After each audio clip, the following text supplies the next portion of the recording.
Leading Lady.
Et bonjour à tous, bonjour Internet, bonjour YouTube, bonjour Twitch, bonjour Dadou. Comment allez-vous aujourd'hui? Salut, salut, On a ça va, ça va. Ranek, Je fais un petit partage pour les réseaux on a sociaux. Ranek, on a H, on a Evili, on a Drakan. Bonjour à tous, j'espère que vous allez bien.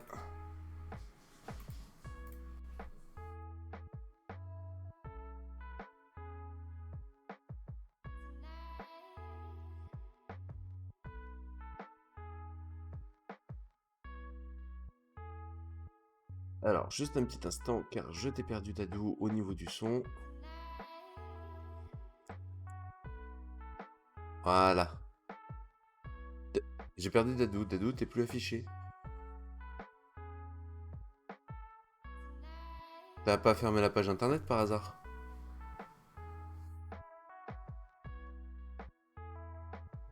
Hop. Je réactualise. On a perdu Dadou, les amis.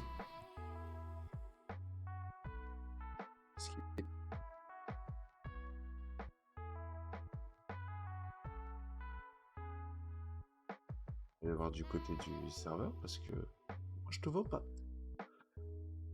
Non. Si. Non. Tiens. T'es là et t'es pas là. Pourquoi?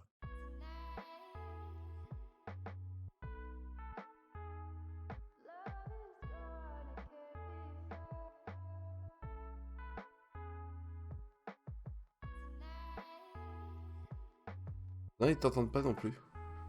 Ah, Quaxi essaie de parler, mais... Non, ils t'entendent pas. Je sais pas. T'es passé en orange. Essaye de rafraîchir la page d'OBS Ninja.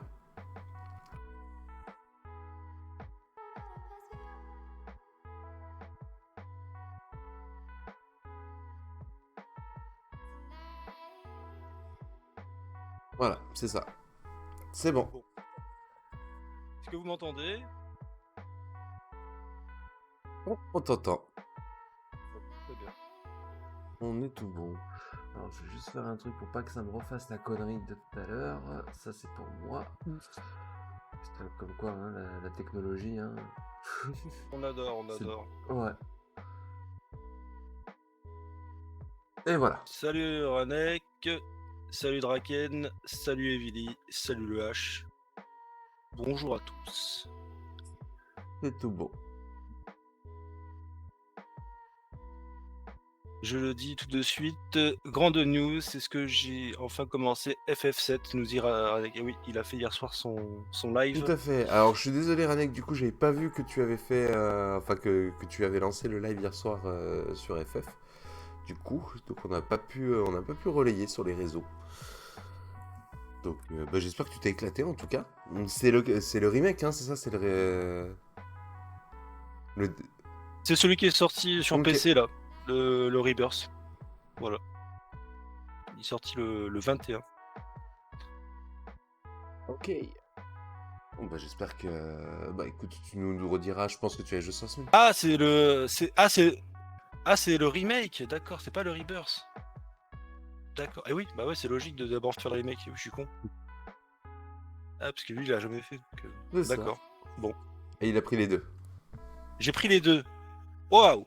Il est chaud. Ah ouais, t'es parti pour un bon moment. Ah oui, d'accord. Il est parti pour 60 heures Ouais, de tu me jeu là. diras, moi en ce moment, je suis en train de me chauffer. Bah, moi, en ce moment, je suis en train de me chauffer sur les Xenoblade. Je suis pas encore choisi définitivement, mais peut-être. Ceci est une autre Bah, histoire s'il en tout cas. commence par le début, il aurait dû prendre Et Final oui, il faut. Fantasy 1. Tu sais, le mec. Ah oui. Enfin. Du coup, les amis, ben, actualité au Zing, pas grand chose à se mettre sur la dent. Enfin, Ranek, du coup, qui est en train, a priori, de faire le Final Fantasy. Donc, Evili, si tu peux partager un petit point d'exclamation, Ranek, comme ça va lui partager les liens, les réseaux. Donc, si vous ne suivez pas encore Ranek, je vous invite à aller bah, tout simplement vous abonner à la chaîne, puisque Final Fantasy en ce moment. Pareil, Drakan, toi, qu'est-ce que tu fais en ce moment un peu sur les réseaux? Et oui, parce que Drakan fait partie de la commune des collabs hein, de Ozing, du coup. Donc pareil. Rien. Et Voilà, bah, il va nous répondre dans le chat. En attendant, sinon, autre actualité autour de Housing. Alors, on est en train de préparer un petit truc en plus. Il s'agit tout simplement d'un nouveau réseau social. Donc, enfin, d'un nouveau réseau social. En ce moment, vous allez le voir, ou vous l'avez peut-être déjà vu, les réseaux sociaux font un peu polémique en ce moment entre les pros X, les anti-X, les pros TikTok, les mastodontes, les Blue Sky, les Instagram. Enfin, on ne sait plus où donner de la tête en fait avec tout ça. Et il y a une réflexion du coup qui s'est posée du côté d'Ozing, c'était est-ce qu'on allait quitter certains réseaux ou pas? Alors, sachez là-dessus que la décision a été prise qu'on ne quitterait aucun réseau social, pour la simple et bonne raison, c'est que on n'est pas là pour soutenir les créateurs de ces réseaux sociaux ou autres, mais que l'objectif premier de Housing est de parler au plus grand nombre, de donner l'information au plus grand nombre, et pour ce faire, on est malheureusement obligé de jouer le jeu du système. Et au contraire, si on est capable d'éveiller des esprits justement de ces gens des gens qui se trouveraient sur certains réseaux et autres, et bien au contraire, Housing aura fait son job. Donc ce pourquoi il a été créé. Le tout n'est pas de dire si les choses sont bien diaboliques ou non, mais sont essentiellement, comme je disais, de vous donner l'information pour que vous puissiez faire votre jugement. Donc pour ça, du coup, on ne supprimera pas de réseaux sociaux par rapport à ce que certains ont pu suggérer ou proposer. Par contre, à l'inverse, on va donner aussi des alternatives. C'est-à-dire que là, on est en train du coup de réfléchir à mettre en place un réseau mastodonte, du coup, qui serait une autre manière, on va dire, que certains estiment plus éthique pour communiquer, nous suivre et ou autre. Surtout quand on a certains de l'entourage qui eux sont partis tester Mastodonte, à voir ce que ça donne. Blue Sky, je sais pas si on va y aller, sauf si on crée de l'automatisation. Parce que c'est toujours pareil, hein, à se rajouter plein de réseaux, ça peut finir aussi nous-mêmes à nous créer du travail inutilement pour rien. Donc il faut qu'on garde un équilibre entre tout ça. Et voilà un petit peu pour la news par rapport à ça. Sinon, on a Drakan qui nous a répondu. Donc, Drakan, mardi, du Edelverse. Mercredi, une Ravel. Et jeudi, Sly Copper. Je suis désolé, moi, les Il y, noms il y en a anglais, je les un sur massacre. trois, un sur trois que t'as bien prononcé. Bah alors, vas-y, Dadou, je te laisserai laisse le faire au lieu de crâner. Non, mais c'est rigolo, après, ça va, on a compris, ok. Par contre, ouais, pour Sly Cooper, du petit rétro gaming, ça c'est cool, hein, et apparemment, il y aurait des bruits de couloir, comme quoi il y aurait peut-être des licences, justement, Sony qui reviendraient un peu au goût du jour, et pourquoi pas celui-là, par exemple, et c'est cool de voir qu'il y a un peu de rétro, quoi. C'est ça. Ranek qui nous dit en gros, on s'en fout des réseaux eux-mêmes, on n'est pas affilié à eux. Exactement. Exactement.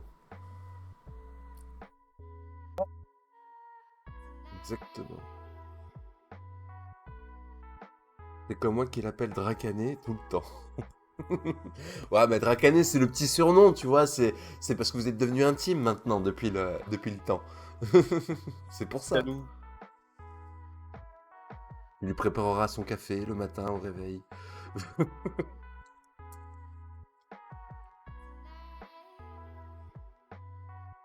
Intime un peu trop vite. Ah, ça, faut accorder vos violons. Apparemment, Ranek, tu vas un petit peu trop vite dans la relation. Enfin, voilà, il faut discuter, il faut échanger. Un couple, ça se construit. Des préliminaires, voilà. Trop rentre dedans, c'est pas bon ça. Sinon les amis, bah écoutez, on va commencer à attaquer le vif du sujet. La commusing, c'est une aventure quand même. Ah, complètement.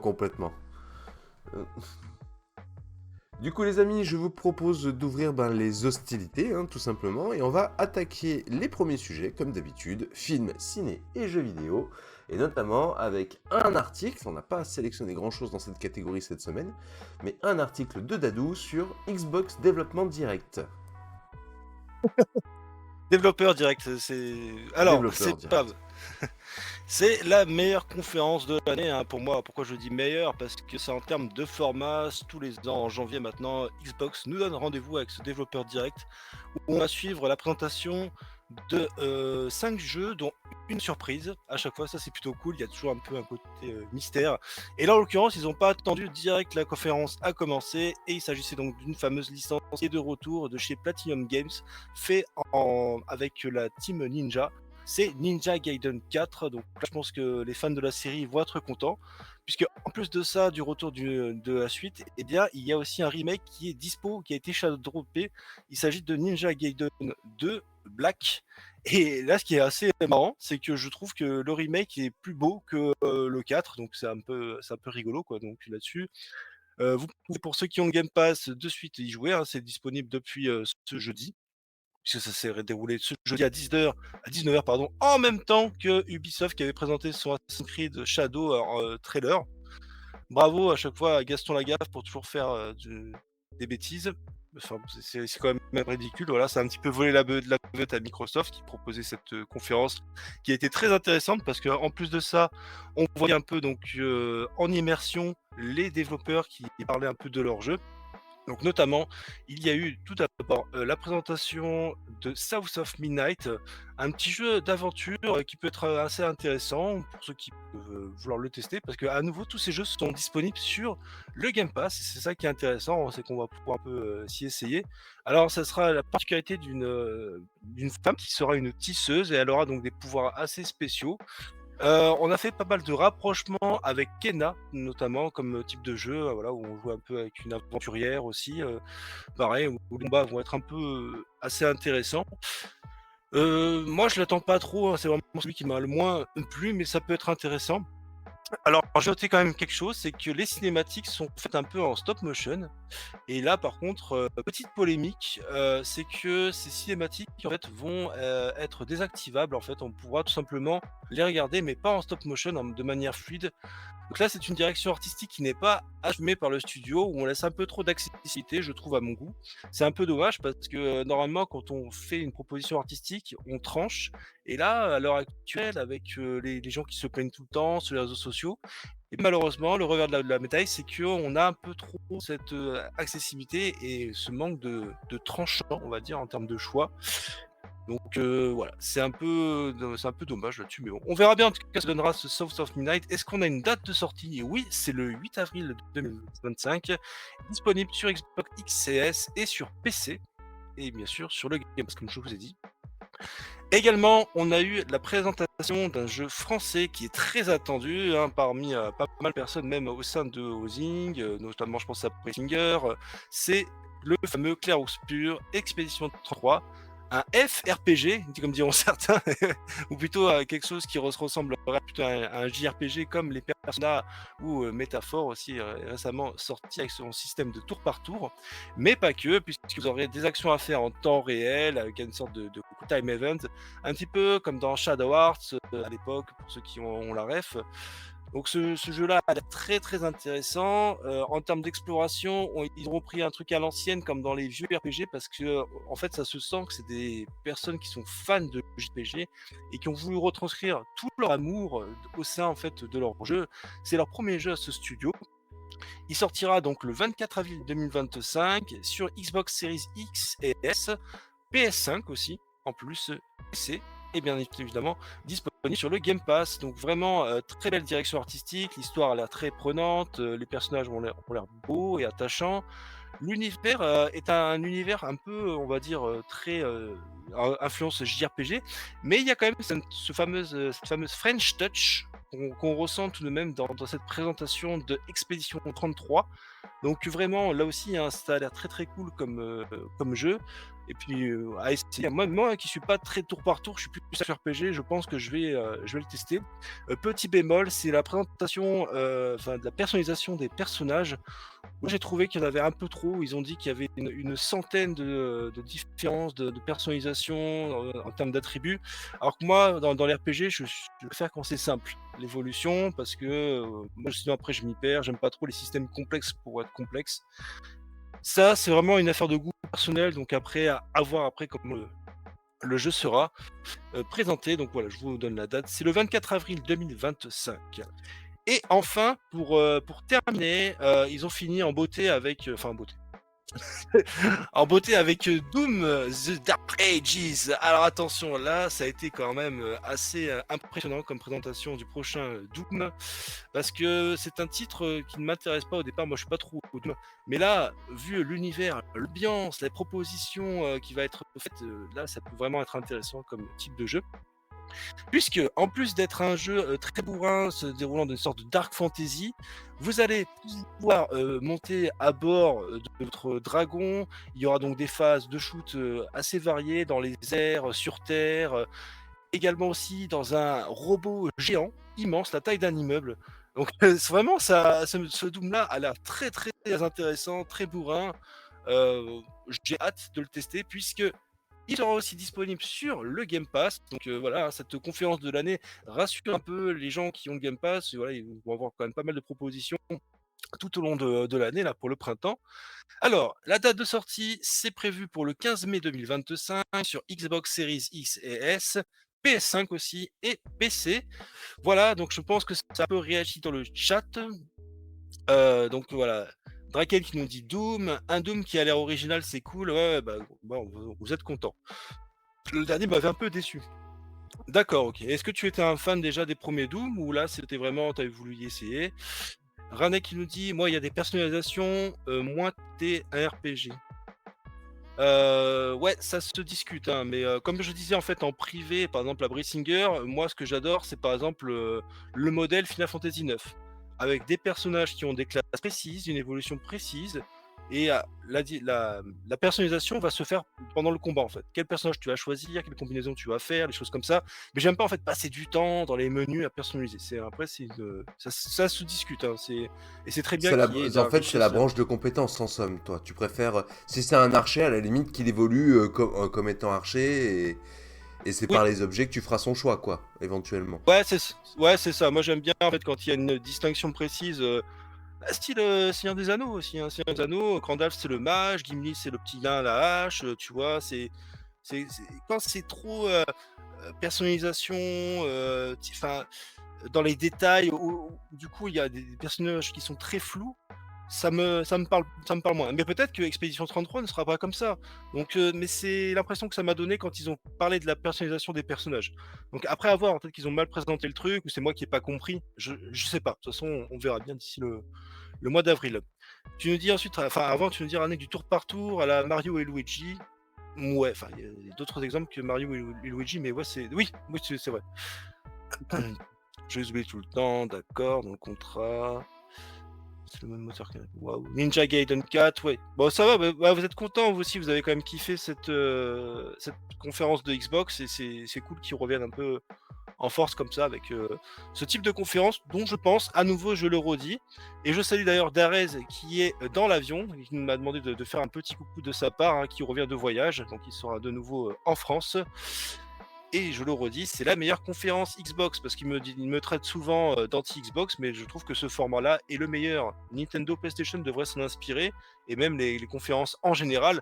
Parce que le truc, c'est que quand tu balances des conférences, quand il y a une dizaine, quinzaine, vingtaine de jeux, bah, les meilleurs vont bouffer les petits. Et là, comme on en a 4, 5, et ben c'est cool. En fait, on se rappelle de tous, même Symphony of Midnight, celui qui est moi le moins intéressé, eh bien je le retiens quand même. Voilà, c'est aussi simple que ça. Alors, peut-être faire plus de conférences dans l'année, c'est-à-dire qu'au lieu d'en faire une tous les trimestres, voilà, Sony, vous faites un State of Play par mois ou tous les 2 mois, et vous présentez 4-5 jeux. Nintendo, pareil, au lieu de faire vos Nintendo Indie direct, là, où vous présentez 40 jeux indés, c'est ridicule, enfin voilà, donc bon. Ma foi, c'est comme ça, après, les gens sont quand même contents, ils aiment bien Sony et Nintendo, mais bon. Enfin, donc pour terminer un peu la lecture des commentaires, ouais, gros fan donc des vieux Doom et Mario et Luigi parce que il y en a un eu récemment, ça parle plus facilement. Oui, c'est vrai. Tout à fait d'accord pour les conférences, ouais, on se rejoint là-dessus. Voilà ce que je peux vous dire pour ce Xbox Developer Direct. Shen, est-ce que tu as un mot à ajouter pour cette conférence Xbox ou tu t'en fous parce qu'il n'y a pas de multijoueur? Il n'y a pas de multijoueur. Non, le Doom, c'est toujours le jeu qui rend un petit peu nostalgique. Surtout quand je vois les images et tout, ça me donne bien envie. Mais les anciens, je les ai pas achetés pour la même raison, c'est manque de temps. Manque de temps. pour jouer individuellement. Donc du coup, comme je disais, hein, c'est toujours pareil, je préfère jouer, que si j'ai du temps pour jouer, je préfère jouer avec les potes. Donc du coup, voilà. Mais quand je vois le gameplay, que je vois ce que ça donne et tout, non, j'ai bien envie, surtout que j'adore ce genre de jeux qui sont vraiment défouloirs, qui sont vraiment en mode, allez, t'as passé une mauvaise journée de boulot, puis t'arrives, tu te mets dessus et voilà, et t'imagines que c'est tes clients ou que c'est peu importe, hein, à la place des monstres et que tu dégommes tout, quoi. Ah oui, C'est voilà, non c'est mais des jeux défouloirs. j'ai Voilà. pensé à toi quand j'ai vu le robot géant de la taille d'une immeuble, j'ai dit ça va parler à Chienne, ça c'est obligé. Ouais, ouais. Bah, tu vois, ce Doom-là, il serait plus à même à être dans ma liste, du coup, que les précédents qui étaient sortis. Il y a peut-être un À voir, multijoueur en fait, je dis ça, mais bon, on verra. C'est à voir comme tu dis. à voir un peu comment ça va donner, mais sinon, pourquoi pas. Autre sujet, autre catégorie, parce que comme décrit tout à l'heure, c'était le seul dans la catégorie jeux vidéo, séries, films. On a Ranak qui nous dit tout à fait d'accord pour la conférence, ouais, tac. Doom, ça reste fun, t'as pas besoin d'y mettre du temps. Bah, c'est ça, t'as pas besoin de mettre du temps, mais justement, comme je disais, c'est pas une question de prendre du temps, c'est juste que si le soir je me mets à jouer à un jeu, c'est que je suis déjà en train de faire autre chose. Là, en l'occurrence, bah, cette semaine, j'ai tenté l'installation de Mastodonte, donc j'ai pas fini encore cette partie. Mais je fais la programmation aller jusqu'à 20h30, 21h. À 21h, hop, les copains ils arrivent sur Discord, vous êtes chaud pour jouer. Allez, je bascule et puis tout de suite je suis en mode game quoi. Sinon en fait je suis à fond boulot, boulot, boulot, boulot. C'est surtout ça en fait. C'est... On avance sur le reste des projets. Du coup, comme je disais, autre catégorie, autre élément, on passe dans la catégorie décryptage sociaux et éco. Alors, cette fois-ci, c'est cette catégorie où il y en a un petit peu plus à dire aujourd'hui. Et on commence avec ce premier article. L'IA créera plus d'emplois qu'elle n'en détruira. Voici les métiers qui seront les plus recherchés. Alors, c'est un article, on va pas forcément s'attarder 30 ans dessus, mais beaucoup de gens, ou beaucoup sur les émissions, on a eu beaucoup de discours assez alarmistes, ou des gens qui disaient mais non, mais il y a énormément de métiers qui vont disparaître ou autres.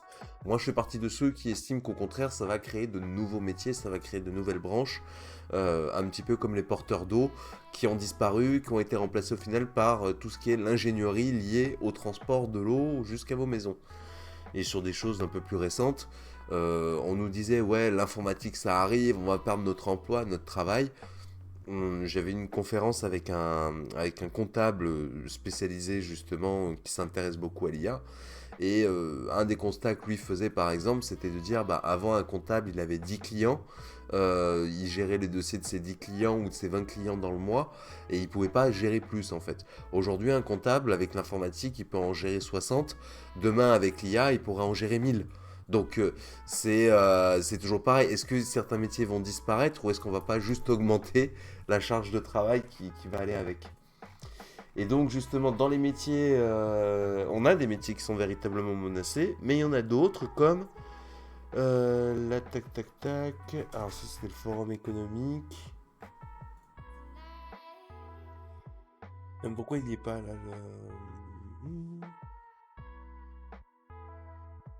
Voilà, et donc cet article, donc c'est le WEF estime donc que l'IA va remplacer 92 millions de postes d'ici la fin de la décennie, donc d'ici 10 ans, c'est énorme hein, en termes de postes et autres, mais dans le même temps, 170 millions d'emplois seront créés, de sorte que la création nette sera de 78 millions de postes.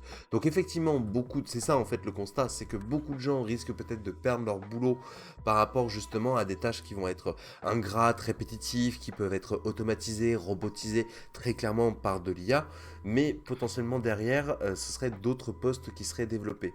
Dans les autres postes qui seraient développés, on parle déjà de toute la partie programmation, développement, ingénierie bien évidemment, qui serait à pourvoir en plus. Parce que l'exemple, hein, ils disent, de même les professionnels manuels comme les agriculteurs, les ouvriers et les chauffeurs de camions ou encore les travailleurs du Savoie, les développeurs de logiciels et d'applications figurent parmi les moins exposés.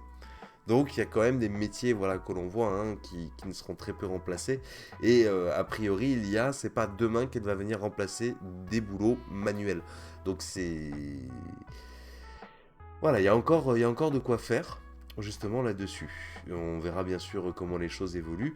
Mais ce qui est intéressant, c'est que voilà, donc la directrice du WFE, EF, qui commente en disant à l'aube de 2025, le paysage du travail continue d'évoluer à un rythme rapide. Les avancées transformationnelles, notamment dans le domaine de l'intelligence artificielle générative, donc Gen AI, remodèlent les industries et les tâches dans tous les secteurs. Et donc c'est cette phrase-là qui est très importante à prendre en compte, c'est que justement les entreprises ne licencient pas forcément à cause de l'IA, mais replacent tout simplement ou requalifient ses salariés pour venir justement assister, adapter et participer au développement de ces IA. Donc c'est pas demain que vous allez perdre votre job, concrètement.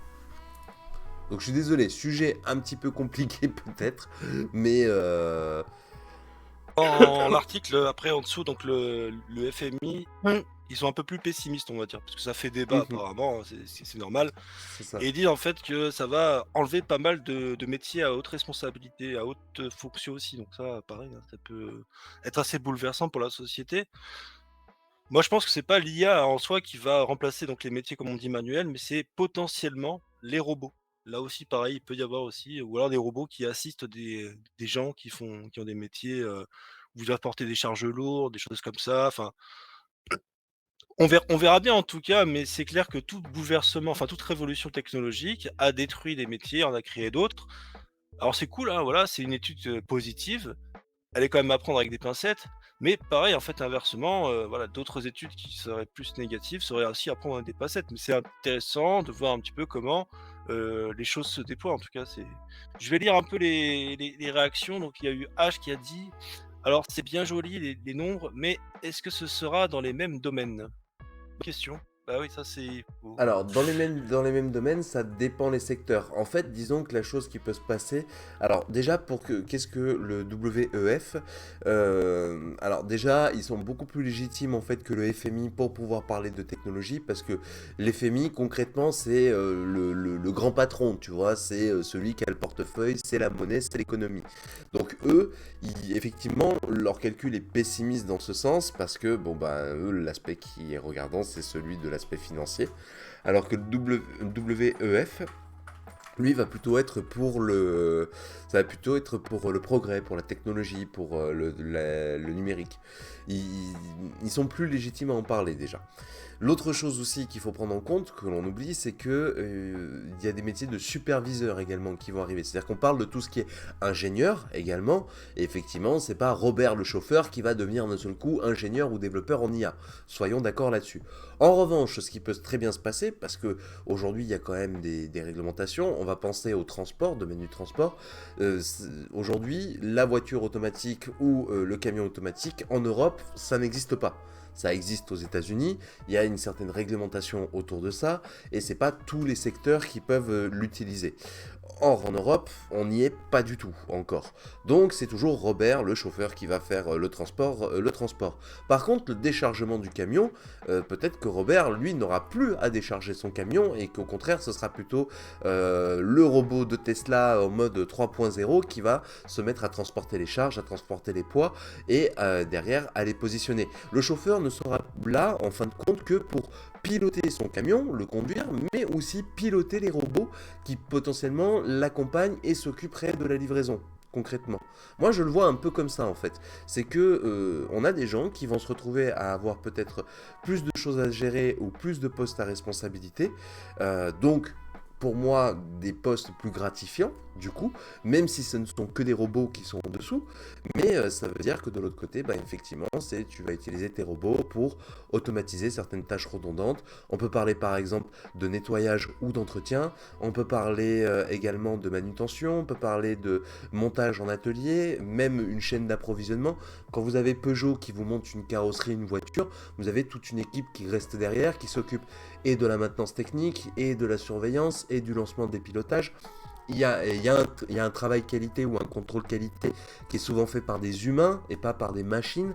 Donc il y a plein de choses en fait dans les process justement liés à l'IA ou à la robotisation qui pour moi en fait me dit oui, le WEF a raison et tout ce qui va se passer, c'est juste qu'on va générer plus d'emplois, qu'il va falloir être plus productif, au même image que le comptable, comme je disais. Le comptable qui va aujourd'hui gérer 20 clients, bah, demain il va devra peut-être en gérer 1000, mais il aura les outils qui lui permettront d'en gérer 1000 en termes de capacité. Donc c'est ça aussi qui va être amené avec tout ça. Ah, Brice Singh est présent, donc ça va partir en débat là. Ah bah tu m'étonnes, il adore les IA lui. Du coup, le H qui nous dit du coup, tu dis puisque on a perdu le côté humain.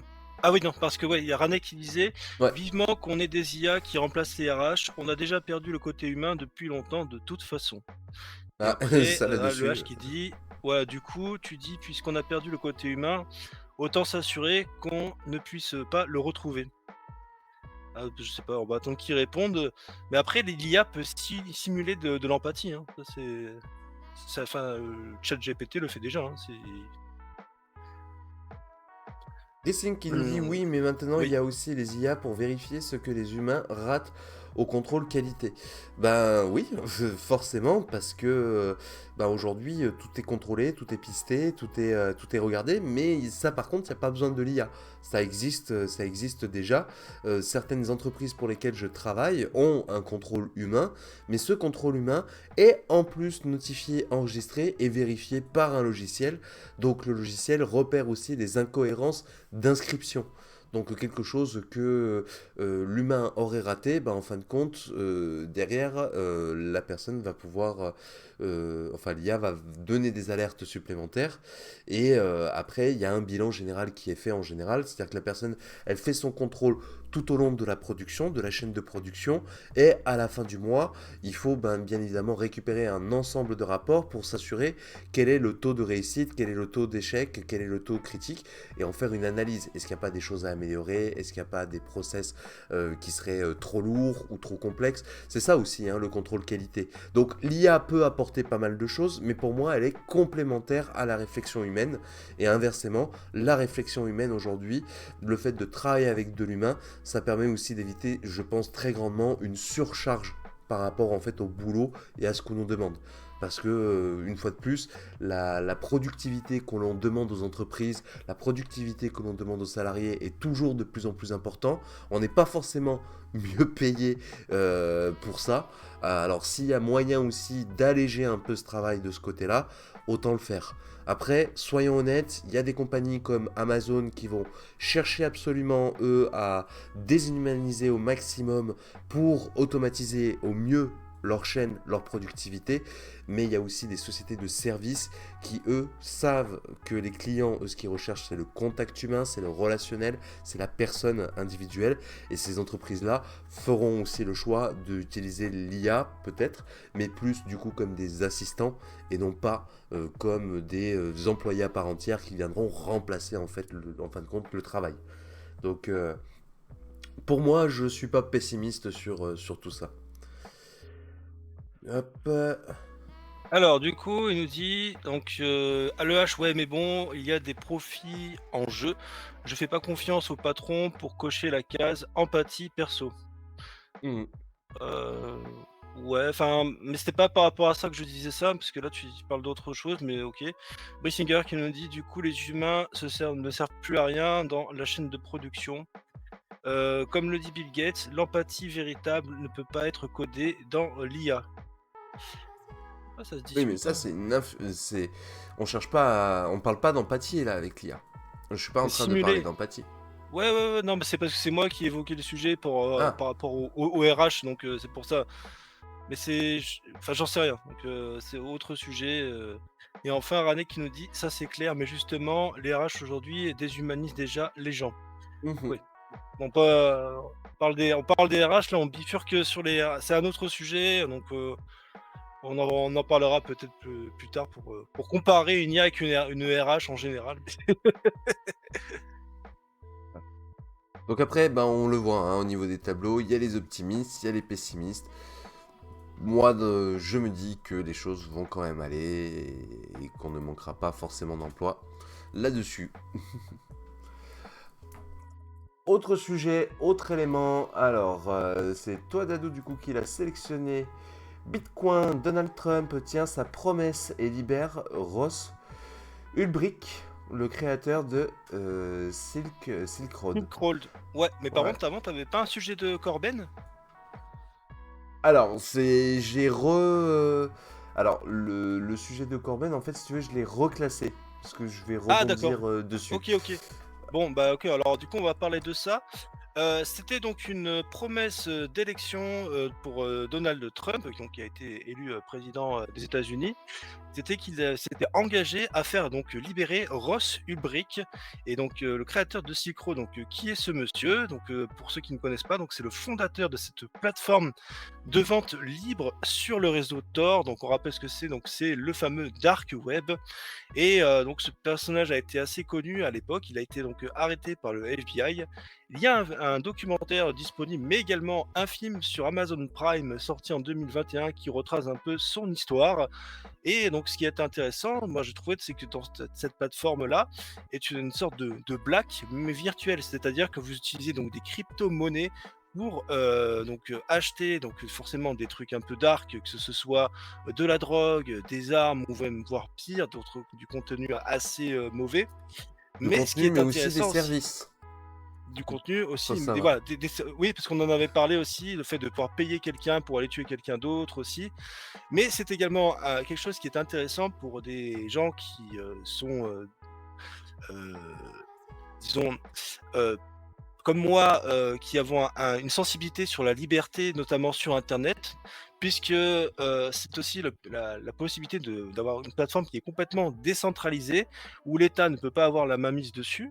Et en fin de compte, ça permet aussi à ce qu'il y ait un échange qui soit totalement libre, chaotique aussi, parce que malheureusement, c'est le problème aussi de ces choses-là, c'est que vous avez à boire et à manger, mais que par contre, ça peut être intéressant parce que on voit que de plus en plus internet est contrôlé, par des grosses entreprises ou par des États aussi et que malheureusement l'internet qu'on a connu à l'époque, libre et tout, est de plus en plus rare et que cette forme-là, pour moi, doit exister parce que c'est intéressant aussi d'étudier son évolution.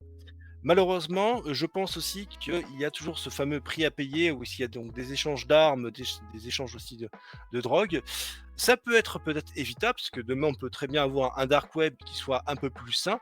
Mais en tout cas, voilà, moi je trouve en fait intéressant l'existence de ce genre de choses, en tout cas sur Internet, par rapport à la volonté de contrôle qu'ont les puissants aussi dessus. Donc voilà, c'est pour ça que je voulais un petit peu vous en parler par rapport à cette actualité. Hmm. Et donc, ben, ce gars-là, du coup, au niveau du site, de la plateforme, pour compléter un petit peu ce que tu dis, Dadou, effectivement, donc cette plateforme qui propose des services un peu de tout et de rien, c'est le eBay d'Internet, hein, qui en plus tentait de garantir justement les anonymats, énormément de choses. Le problème, ben, en fait, c'est le trafic qui s'en fait autour aussi, que ce soit aussi bien des substances, des services, des éléments, puisqu'on disait, hein, il y a des meurtres qui ont déjà été commandités par la plateforme et autres. Donc là-dessus, voilà, moi je comprends pas ce côté justement gracier par rapport à la plateforme, tu vois. Euh, je le comprends pas. Je le comprends pas parce que je suis hein, pour vraiment la liberté d'expression, la liberté de l'information. En revanche, il y a des choses, il y a des lignes qu'il ne faut pas franchir. Dès que tu commences à mettre à disposition ou faciliter justement l'accès à des substances, à des drogues, à du contenu, à des armes, voire même pire, comme on disait au niveau des sujets, non, il n'y a pas de débat, c'est pas une question de liberté à ce moment-là. C'est vraiment, non, c'est juste, t'arrêtes tes conneries, la personne si ça va trop loin, tu l'enfermes, et puis basta, ça reste un criminel, aussi bien que le mec qui a commencé à se prendre une rue, qui s'est installé son petit stand et qui commence à vendre de la mort directement comme ça en pied. Donc voilà, j'ai du mal à comprendre qu'est-ce qui fait que ce mec-là mérite d'être libéré, concrètement. Ça avait été tout simplement comme j'ai dit, une promesse d'électorat de Trump qui a le soutien aux États-Unis des libertariens. C'est des gens, voilà, qui ont une vision du monde, totalement libre avec, les choses positives et négatives. Mais bon, c'est pareil, ça se discute après, qui est responsable? Est-ce que c'est le gars qui est derrière la plateforme ou c'est la personne qui va aller, faire l'acte en soi, tu vois? Ça aussi pareil, ça se discute. La légalisation et la liberté de circulation des armes et de la drogue, ça aussi pareil, c'est toujours dans un champ, de discussion. Après, chacun a ses convictions politiques, hein. On peut très bien interdire tout, autoriser tout. Il y a des arguments qui peuvent s'entendre et se défendre dans un cas comme dans l'autre. Moi, je j'ai pas de vérité absolue, mais j'ai quand même une sensibilité pour une certaine forme de grande liberté sur pas mal de choses. Après, est-ce que tout doit être autorisé? J'en sais rien. Tu me diras, mais je me pose la question, en fait. Je suis pas là à dire plus, non totalement, parce que bon après ça, c'est pour ça que je dis que moi je suis pour en fait l'existence de cette plateforme-là, pour voir un peu, son évolution dans le temps. Mais après, c'est clair que voilà, par contre, après je vois que dans le débat donc ça réagit. H qui nous dit: «OK, bien le gars auquel je pensais, bah globalement c'est, gracier un gigantesque criminel parce que son argent sale soutient, la campagne». Ouais, d'accord. Les cinq meurtres commandités, c'est le mec libéré qui les a commandités. Meurtres, d'accord, je connais pas après cette histoire-là, Bah, en après fait, c'est par rapport, en fait, il aurait utilisé sa plateforme aussi pour faire quelques règlements de compte personnels, tu vois. ouais, C'est dans ce sens-là. Les premiers produits sur sa plateforme, c'était des champignons qu'ils avaient cultivés, il me semble. Il me semble que c'est ce qu'ils disent effectivement c'est plutôt de Paris. dans le reportage ou dans le documentaire. C'est exactement ce qu'ils disent. Après, derrière aussi, il y a une histoire comme quoi, euh, grosso modo, lui-même avait du mal en fait à se procurer en fait certaines choses, et donc il s'était dit que c'était peut-être plus facile de faire quelque chose d'anonyme, et donc comme le concept a bien pris, a bien plu, forcément, ça a décollé. Donc oui, je crois que c'est ça, hein. Je crois que c'est cette histoire avec les champignons. Euh, ouais, il cherchait un moyen d'écouler sa marchandise, lui-même de se procurer certaines choses. Et ça a été un jeu de cache-cache pendant très très longtemps, hein, parce que son identité a été longtemps, longtemps cachée. Mais voilà, je comprends pas non plus cette libération. Effectivement, je suis comme toi, Dadou, je suis pour quand même une grande liberté de manière Ah, générale. comme Mais il y j'ai a des répondu secteurs. là-dessus, je comprends pas la liberté, la liberté, je l'ai expliqué 2 fois. C'est que c'était une Ah ouais. promesse électorale. Voilà, c'est pour ça, Oui, c'est une promesse c'est électorale. Mais c'est une promesse c'est électorale qui, je trouve, a été mal mesurée. Voilà. Parce qu'il y a des choses qui se passent sur cette plateforme, c'est pas tolérable. La personne, elle était consciente. En fait, c'est ça qui me gêne, c'est que la personne n'en ait pas forcément conscience de par rapport à ce qui pourrait se passer sur sa plateforme. Bon, tu peux te dire, allez, mais à culpa, machin, etc. En revanche, se libère, mais sous certaines conditions. Ça, c'est vrai que c'est un truc auquel j'ai pas pensé pour regarder parce que, moi, ce on va mec-là, dire que le problème de ce gars, c'est que pour moi, il a franchi des lignes rouges qui mériteraient la peine de mort. Donc, c'est très clairement. Ah oui, oui. C'est à un moment donné, quand bah justement, on va reparler de la pédopornographie, du moment où tu commences à autoriser ce genre de contenu déjà. Non. Non, non, non, non, non. La plateforme, tu peux pas te dire, ouais, je savais pas ce qui se passait dessus, machin et tout, c'est pas vrai. Tu peux pas dire sur ce genre de plateforme. Tu peux avoir du débat autour de la drogue, tu peux avoir du débat autour de l'arme. Même là, il y autour a du des meurtre, accusations j'ai envie de actuellement sur, dire, il y a des trucs. Voilà, mais actu par contre, quand tu actuellement, il y commences a à des toucher à accusations. des enfants, c'est. Non, non, Ouais, c'est mais ignoble. regarde, actuellement, il y a des accusations sur la plateforme de Mastodon et Mastodon, tu l'utilises aussi, donc Non, non, non, non, non, non, non, non, on va pas faire la même amalgame. Le mastodonte, c'est une technologie. La technologie, c'est comme si tu disais, demain j'interdis tous les sites web, parce que ben, n'importe qui peut créer un site web et donc décider de mettre ce qu'il y a dessus. Mastodonte, c'est exactement la même chose qu'un site web. C'est rien d'autre, c'est une coquille vide, tu vois. Donc le problème, c'est que si tu veux interdire Mastodonte, par exemple, tu interdis dans ce cas tous les sites web. C'est la même chose. ouais, mais est-ce que, moi j'y connais rien, mais est-ce que Ross Ulrich, là, aurait pu en fait, contrôler et interdire en fait, Oui, les parce qu'il en contenus était illégaux. propriétaire. Tu vois, si on prend l'exemple de Mastodonte, comme tu l'as cité, c'est comme si Ozing s'était mis à créer son propre site Mastodonte pour que les gens puissent communiquer avec nous sur le réseau social. Et que d'un seul coup, bah, j'ai des gens qui se mettent à balancer des photos justement qui ne devraient pas être là. Et ben à Ozing de réagir, de non seulement dénoncer la situation, et bah, derrière c'est un dépôt de plainte, hein, simplement. C'est-à-dire on prend le contenu entre guillemets qu'on peut avoir dessus, c'est-à-dire l'IP de la personne, peut-être son pseudo, peut-être son nom, l'heure, date, machin et tout, gendarmerie, tu donnes ça à la gendarmerie et ensuite ils s'en occupent. Et toi tu fais en sorte de ne pas avoir ce genre de contenu sur ta plateforme. C'est ça aussi, hein, la responsabilisation quand tu es libre de pouvoir mettre en place ce genre de service. Mais tu dois protéger les gens qui s'y trouvent et tu dois protéger le contenu qui s'y trouve.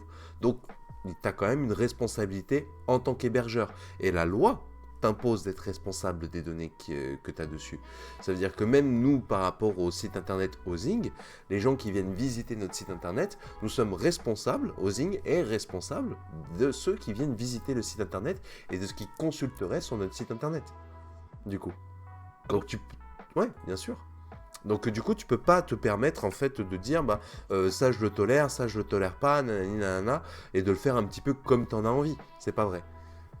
Et comme je disais, Mastodonte n'est pas, c'est pas un site, c'est pas une plateforme en particulier, c'est juste que tu peux créer ton propre réseau social Mastodonte, comme tu peux créer ton propre site internet, mais derrière, après, la responsabilité de ce qui se passe là-dessus, c'est la même responsabilité que n'importe quel hébergeur.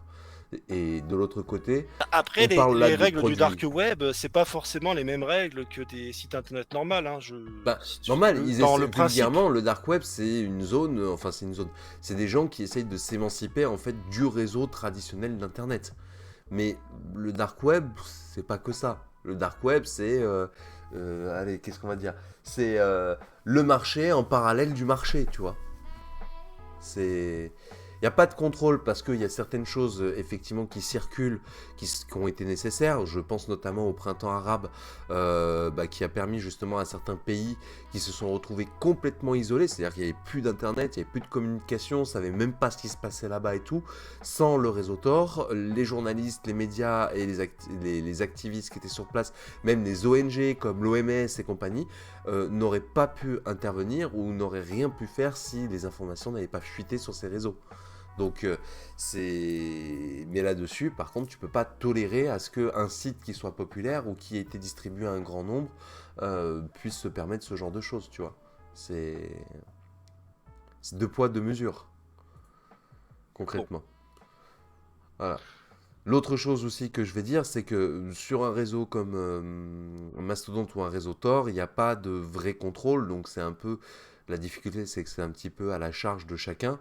Par contre, à la différence justement d'un X, d'un Blue Sky, d'un Instagram, d'un Facebook, où là, ce sont des entreprises donc, qui gagnent de l'argent, donc qui devraient avoir les moyens financiers justement de mettre en place certaines protections. Et je suis désolé, mais les réseaux pornographiques qui traînent par exemple, ne serait-ce que sur Instagram, c'est pareil. Et eux, ils ont des moyens, ils ont des finances et ils ont des contrôles. Et pourtant, ça tourne quand même. Comment on l'explique, comment on le tolère. Pour ça, je suis désolé, c'est le fait c'est le mastodonte de fait d'avoir attaqué le truc qui m'a un peu voilà, mais c'est Mastodonte, c'est libre, c'est open source, c'est tu peux en faire ce que tu veux, mais si tu tombes Ah mais sur j'ai un fait exprès, mastodonte, j'ai ah fait ouais. exprès de faire le parallèle justement pour que tu Mais si expliques un tu peu. tombes sur un mastodonte qui a du contenu comme tu le décris, bah, c'est de ton devoir aussi de le dénoncer, de le balancer et à ce que ces systèmes s'arrêtent, hein. Et il n'y a pas besoin de mastodonte. Je rappelle quand même que les premiers échanges, un des premiers échanges numériques qui se faisait en pédopornographique, se faisait par le biais de chats liés à des jeux vidéo, pour pas se faire attraper. World of Warcraft, hein, il y a eu tout un reportage là-dessus, sur les messages secrets envoyés à travers World of Warcraft. Donc tout ce qui permet de communiquer peut être susceptible d'être mal utilisé ou bien utilisé. En tout cas, voilà, c'était une info qui m'a été, envoyée par un de nos followers, hein. C'est Lolo Daska qui se connecte dans le chat et j'avoue que j'avais trouvé ça intéressant pour en parler parce que voilà, tu vois, ça fait un peu débat, discuter tout un peu de Bien comment sûr. doit être, constitué le l'internet. C'est pour ça que, voilà, je voulais parler de cette, information que je rappelle, hein, forcément qui est pas clean et tout, mais que j'ai trouvé intéressante. Et Brissinger qui nous dit: «Sinon on en parle de la chef de diplomatie européenne qui a annoncé que selon les services de renseignement, la Russie ferait une, probable attaque, sur l'Europe vers 2028». Alors, c'est pas du tout le sujet en fait. C'est Là, intéressant, je mais c'est pas t'avoue du que tout le j'ai aucune information ouais, et là, on est plutôt en on train de parler de guerre plutôt que de technologie. Donc, du et coup, ouais, je sais pas quoi. OK, ouais. c'est une information. On peut Écoute, on peut s'il y a continuer des avec éléments, l'autre, s'il y a des éléments pertinents là-dessus, on pourrait en parler, mais sinon, non, je me suis pas penché sur cette annonce-là. Du coup. Et puis je me méfie quand même des discours, sachant que il y avait déjà eu des annonces disant que la Russie allait attaquer l'Union Européenne et notamment la Pologne en 2024. Donc information qui était a priori sûre d'après certains agents américains. Donc des infos comme ça, malheureusement, on en a déjà vu passer. Et justement pour passer du coq à l'âne, parce que votre mastodonte tournait en rond. oui, oui, c'est vrai, là on tourne en rond, donc Voilà. on peut passer à la news suivante, Chad. La news suivante, toujours en lien du coup avec les réseaux et notamment avec le avec la blockchain, le Bitcoin, hein, puisque effectivement donc on a parlé de ça. C'est pas la seule chose qui se passe en ce moment, donc désolé les amis, on va parler beaucoup Amérique aujourd'hui. Mais l'autre chose aussi, c'est quelle est cette stratégie concernant justement Donald Trump et le Bitcoin. Parce que, ben, on l'a très clairement vu, l'élection présidentielle de Donald Trump a été carrément un ovni par rapport à tout ce qui s'est fait en fait aux prédécesseurs. Ils ont choisi de ne faire aucune communication sur des médias traditionnels, donc ils sont intervenus ni dans les télévisions, ni dans des télés, ni dans des radios, ça a tout été fait sur podcast, sur X, sur des interviews sur TikTok et compagnie. Le fils de Donald Trump, donc son aîné, n'est pas étranger à ça aussi, puisque c'est lui qui a suggéré justement de ne pas utiliser les médias traditionnels, mais par contre de aller échanger directement sur des lives, sur des réseaux comme TikTok et X. Et en l'occurrence, c'est avec ces deux plateformes que Donald Trump a fait toute sa campagne. Mais c'est pas aussi le seul truc, il y a également tout un aspect crypto-monnaie qui a été en enjeu également. Alors, ce qui est très marrant, c'est que déjà, les États-Unis ont demandé au FMI l'interdiction de ceci de créer une monnaie en fin de compte numérique, mais en même temps, Donald Trump a créé sa propre monnaie qui est un memecoin, donc qui s'appelle le memecoin Trump, du coup. Et il s'agit d'un capital, concrètement. Donc, le D'accord. capital, vous l'avez ici. Il est simple, c'est-à-dire que c'est une monnaie qui a une valeur estimée voilà, à 41, 35 000, tac tac tac. T'en as Voilà. acheté toi? Non, non, non, non, j'en ai pas acheté parce que le même coin, il faut savoir que elle n'a pas d'utilité autre que la valeur qu'on leur attribue. Et ce qui est génial en fait, c'est que en faisant ça, Donald Trump en fait s'est créé un portefeuille numérique de Bitcoin où des gens en fait ont mis des parts d'argent dedans. Sachez que les gens qui mettent de l'argent dedans, il y en a qui l'ont fait peut-être en espérant gagner de l'argent, mais ne vous y trompez pas, il s'agit juste du porte-monnaie crypto en direct de Donald Trump. Et si vous achetez en fait du contenu à l'intérieur, vous êtes juste en train de leur donner du pognon. Donc là-dessus, pourquoi? Parce que quand on regarde en fait à qui appartient la majorité de ces bitcoins, de ces mêmes coins aujourd'hui, le 80-90% appartient à la famille Trump. Donc ça veut dire que les gens qui achètent des bitcoins en fin de compte des mêmes coins sur cette plateforme, eux alimentent en fait un portefeuille que si la famille Trump revend, ben récupère l'ensemble du capital.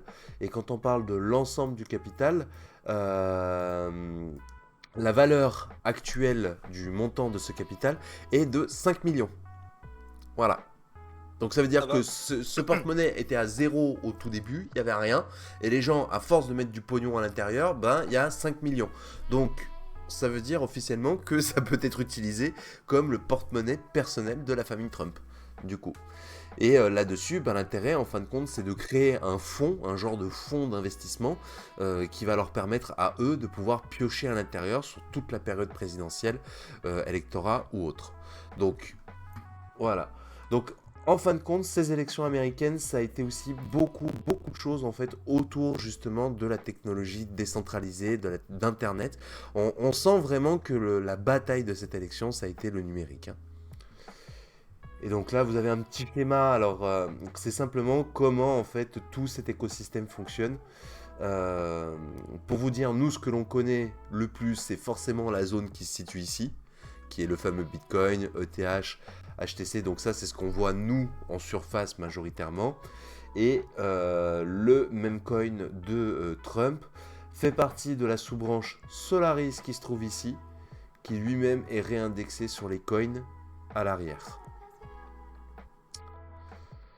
Donc, tout simplement, tout ça pour vous dire que toute l'élection présidentielle américaine actuelle a été entièrement basée sur une stratégie purement numérique et que la famille Trump a gagné en fin de compte en n'utilisant aucun média classique. On a littéralement pour 2025 basculé au niveau de l'ère. On est dans une Bah, nouvelle ère. ça change par rapport aux médias traditionnels et ce qu'on pourrait aussi appeler l'investissement traditionnel avec les banques et tout, parce que lui, en plus des cryptos, il a eu la Silicon Valley qui l'a soutenu. On en avait parlé aussi de Larry Page, Saladin Latman, qui au départ versaient de l'argent aux démocrates, puis ensuite ont versé de l'argent sur la partie Trump. Donc, non, c'est intéressant de voir cette évolution, hein. Après, est-ce que en face, peut-être, voilà, le camp démocrate va aussi se lancer dans dans ce terrain-là, avec leurs propres cryptos, leurs propres médias numériques aussi. Donc, c'est à voir. Ou alors peut-être d'autres mouvements qui émergeront, et que c'est la fin des médias traditionnels, des financements traditionnels, ou alors, voilà, ça va être encore autre chose, quoi. Donc, dans un sens, c'est intéressant de voir un peu l'évolution de la chose, quoi. Et oui, je sais, Balthazar, moi aussi, je t'aime beaucoup. Bah en fait C'est, justement ça- c'est ça qui est c'est ça qui est très drôle en fin de compte, c'est c'est- que on aurait eu tendance à croire que ça aurait été parce que les républicains sont des conservateurs, hein, très clairement, et on aurait eu tendance à dire bah, que ça serait venu du côté des démocrates en fait ce genre de révolution. Et bah pas du tout. Du coup, c'est les conservateurs qui ont fait des progrès là, mais dans leur sens, hein, bien Non, sûr, hein, mais mais non, mais la ouais. politique est souvent plus complexe qu'il n'y paraît, hein. Bah, par exemple, Mm. quand tu vois que George Bush a soutenu le camp démocrate, c'est que c'est compliqué, quoi. C'est que c'est pas tout noir ou tout blanc, quoi. Je pense C'est il y ça. a des nuances. Et c'est là-dessus que moi j'ai été un peu estomaqué. C'est que d'un côté, il y a des gens qui encensent Elon Musk, d'autres qui disent que c'est le diable, alors que moi, ce qui me saoule, c'est que en fin de compte, ça dépend de quoi on parle, en fait, tout simplement. C'est plus du détail, quoi. C'est un peu dommage. Moi, je trouve que la binarisation de la politique est catastrophique pour le niveau et que on parle de choses futiles que des choses qui sont plus pertinentes et intéressantes. Comme nous, tu vois, on essaie de le faire, tu vois, on parle un peu des technologies, des façons de faire, tu vois. Mais bon, c'est un peu dommage. Mais c'est pas ça qui fonctionne pour le commun des mortels, là, on va dire. Heureusement non. Mais pour juste finir avec le sujet, alors oui, je me suis trompé tout à l'heure, merci H. Effectivement, c'est bien milliards et pas millions, excusez-moi. Donc c'est 5, ça représente 5 Ah oui. milliards, hein, le fonds d'investissement donc, de ce même coin. L'autre chose aussi qu'il faut prendre en compte avec le même coin, moi je trouve que l'idée qui peut être intéressant, c'est pourquoi pas utiliser justement ce genre de coin, de bitcoin en fin de compte, pour des campagnes d'élection, au final. Tu vois. C'est que là, justement, Ah oui. Trump l'a utilisé, l'a annoncé, a utilisé la présidence pour le mettre en avant. Mais je serais assez pour que les partis politiques fassent ce genre de portefeuille également. Et pourquoi pas, tout simplement, que les gens, s'ils veulent faire une donation à un parti politique, le fassent, mais par le biais justement d'un même coin.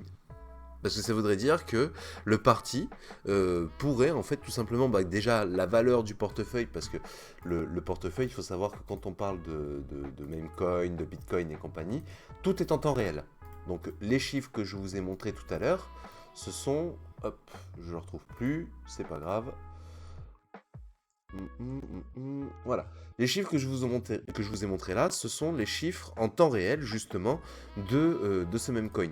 Si je regarde là dans la journée sa valeur actuelle, donc elle continue à descendre, hein, forcément, et elle continuera à descendre, elle est à 25. À 25 dollars. Enfin 25 euros, pardon. Sa valeur actuelle pour un même coin.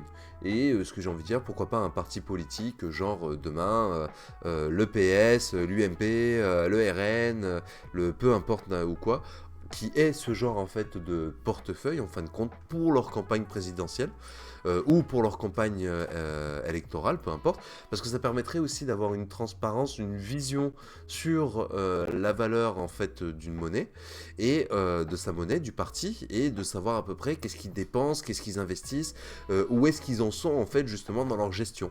Voilà, c'est pour moi c'est une Une techno de traçabilité, ouais. transparence. Mhm. Ouais, ouais. Alors c'est pas du tout ce qu'a fait Donald Trump avec ce fonds. Lui, il a plutôt préféré lancer ça après la réussite de sa campagne. Tu vois, c'est son portefeuille favori. Mais je trouve que l'idée pourrait être reportée à celui d'un parti politique. Très clairement, ça pourrait être et créer de la transparence et savoir où est-ce qu'ils dépensent et comment ils dépensent leur pognon concrètement. Ouais, bah, c'est une forme d'investissement, voilà, comme je dis, qui est intéressant. Ça passe par un autre canal que le canal traditionnel avec les banques, hein, qui doit toujours encore exister, bien entendu. Mais bon, c'est. Ouais, ouais, en tout cas, ouais, intéressant, quoi. Mais c'est sûr que c'est pas fait pour gagner de l'argent, quoi. C'est pour vraiment soutenir ton parti et quand tu investis là-dedans, quoi. Et l'intérêt, comme tu as dit, c'est qu'il y a la traçabilité. Parce que des fois, tu vas financer un parti politique et en fin de compte, ils vont se faire des bons restos, tu sais. Et en fait, Radek qui a donc réagi, par contre, ça servirait de faux indicateur de soutien en mode les plus gros portefeuilles sont soutenus par le plus grand nombre alors que ça serait pas le cas. Alors, il faut savoir qu'il y a une réglementation en France sur les montants utilisés pour les campagnes. Tu ne peux pas dépenser n'importe quoi comme aux États-Unis. Il y a des plafonds. D'accord. Donc, il n'y aurait pas d'intérêt à ce que tu aies un capital en fait qui soit au-delà de certains plafonds. Hmm.